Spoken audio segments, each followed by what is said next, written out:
It's good to know that the youth of our community are striving so hard to be the very best they can be, not just for themselves alone, but they're also passionate about the development of our beloved community.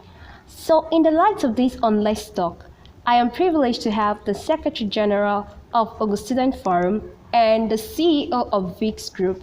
His name is Comrade Victor Igbikiowubo Caleb, and in a bit you'll get to meet him. So we're talking about human capital development, a necessary blueprint for societal development. In this note, I welcome you to OTM. I am Bensika Ibinabo. And Mr. Victor, oh, it's Comrade, right? Yeah, Comrade Victor. Good to have you in the studios of OTM. I'm happy to be here today to hear my view about our youth and our community as a whole.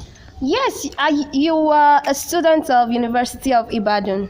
That's so nice. Do we have Ogun students there, or you're the only one? No, we have Ogun students in the University of Ibadan. We happen to have somebody that just graduated from University of Ibadan. There are two, one by the name of Tekena Ateme, and the other one, she's a niece of our own chief, Magda Suderefaka. Okay, and that's really poor. So in the light of this, can you say youths have attained the heights of development, like usefulness?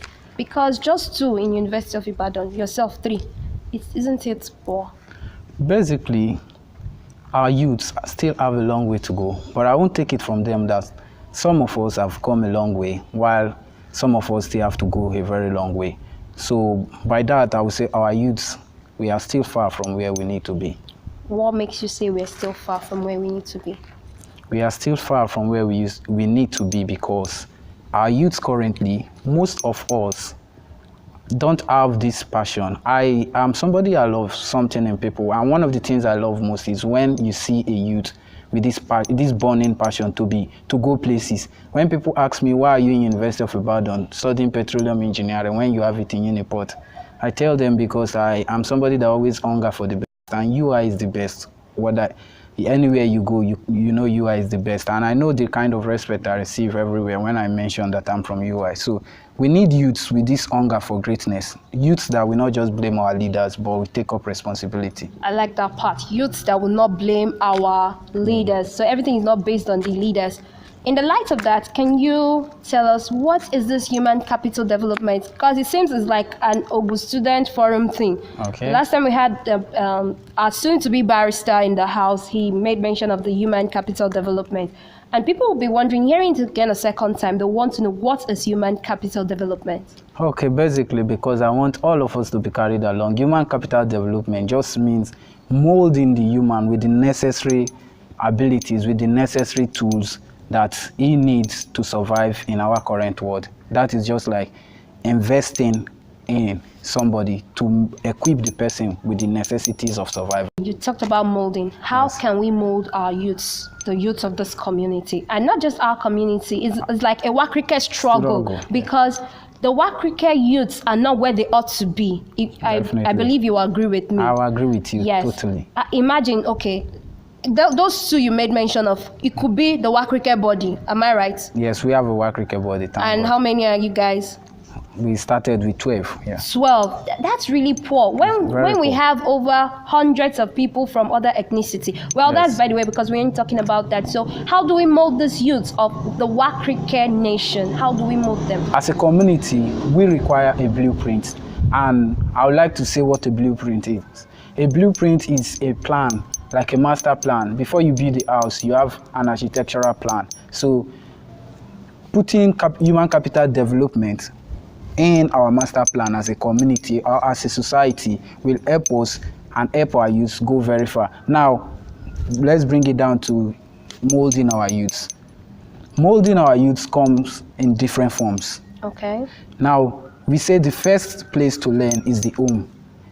Our parents are equipped with the necessary tools to teach us the necessities of life. So it needs to start from the home, then it gets to the teachers. That's why I give kudos to everybody I see teaching, because teaching is not easy.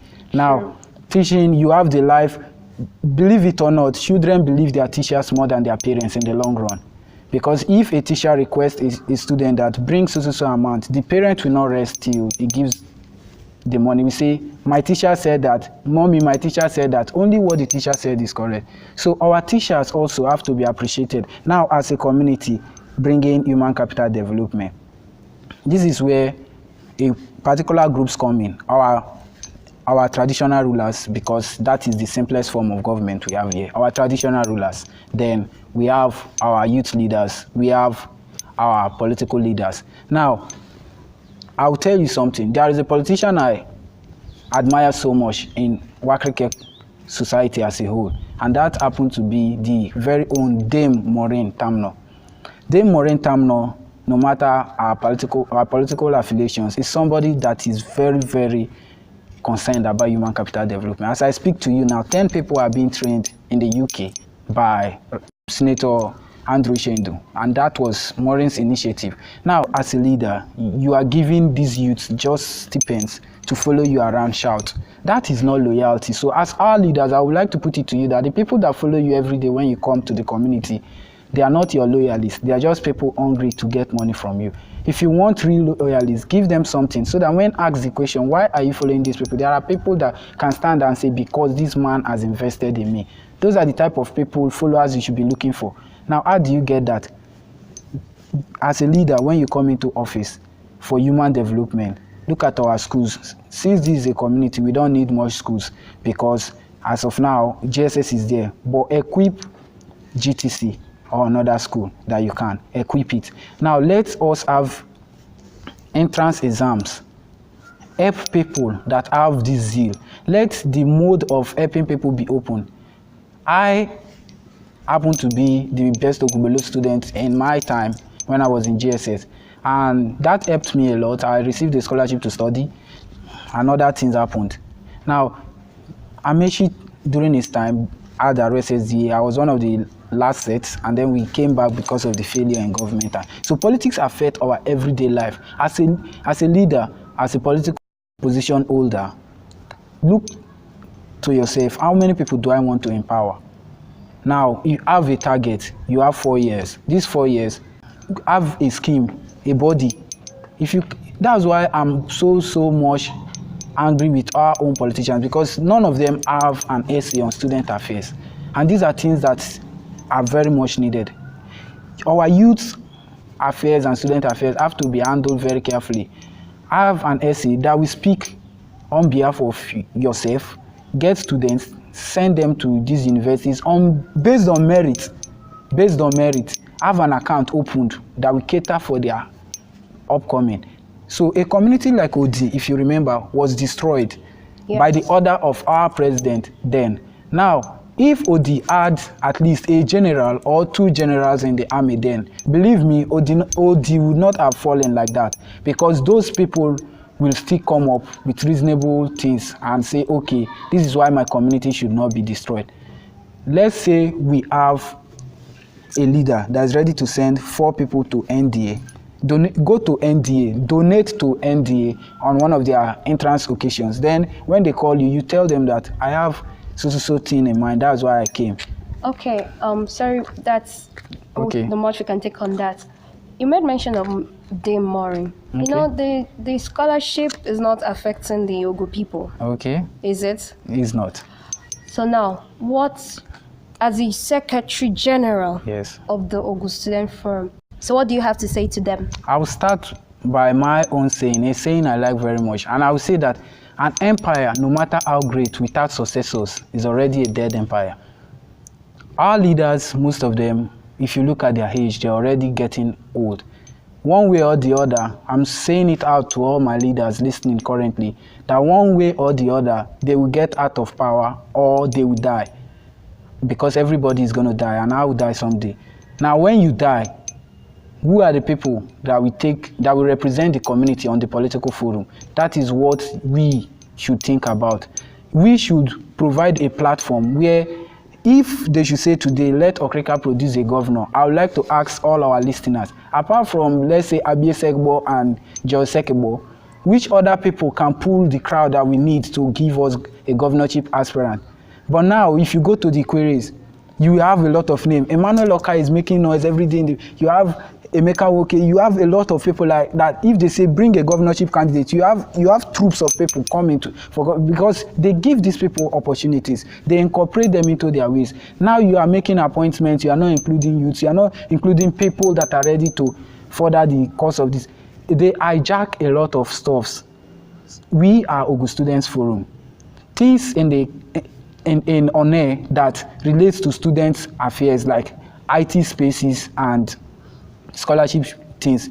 The Ogun Students Forum should be consulted.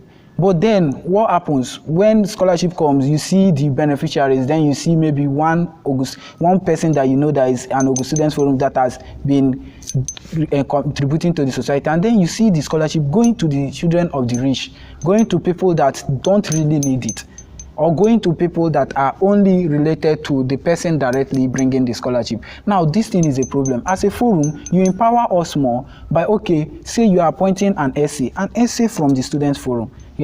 So he knows the people, he knows how to empower them.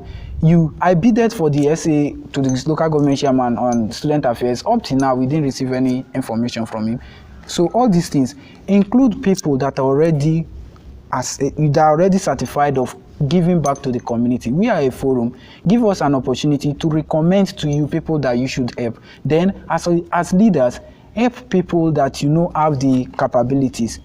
Adeleke is suffering certificate issue, and that's because they didn't choose a very good candidate. But one way or the other, he might win, and they might still be chasing him. So please, we have capable hands, everybody in the community. Let us, even the youth, I put it to you, rise to the challenge. Make yourself better every day so that when opportunity comes, you know you are qualified, you were denied, than you were not qualified and you were denied. Thank you very much, Comrade Victor, for coming to our studios. All right, viewers, you've not heard it all, but that's the much we can say for today. So the youth is our appeal to every one of us to build ourselves. If you want to be relevant, keep building yourself. Don't wait for any politician. Don't wait for any brother or sister. You have hands, you have legs, your feet. You can do it if you believe. It only takes the mind. Change your mindset and you'll change your world. With that, we've come to the end of Let's Talk on Youth Development.